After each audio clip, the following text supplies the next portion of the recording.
বাংলাদেশে $29 মিলিয়ন সহায়তা নিয়ে যা বললেন ট্রাম্প। বাংলাদেশকে $29 মিলিয়ন দেওয়া নিয়ে মুখ খুলেছেন মার্কিন প্রেসিডেন্ট ডোনাল্ড ট্রাম্প।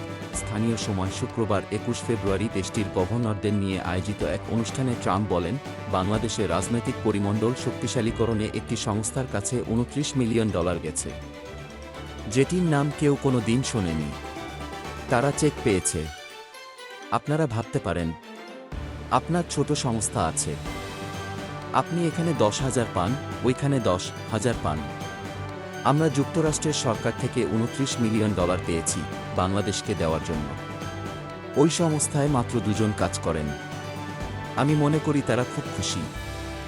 তারা খুবই ধনী। কয়েকদিন পর মহান ব্যক্তি হওয়ার জন্য বড় কোনো ম্যাগাজিনে তাদের ছবি প্রকাশ হবে। তিনি আরও বলেন, রাজনৈতিক পরিমণ্ডল শক্তিশালী করতে বাংলাদেশকে $29 মিলিয়ন দেওয়া হয়েছে।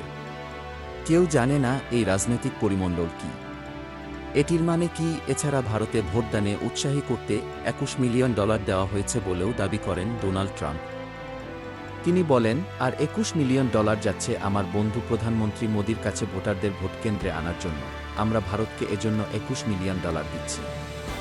আমাদের ব্যাপারে কি বলবেন? আমিও ভোটকেন্দ্রে ভোটারদের উপস্থিতি চাই। Desk report, BE news, Dhaka.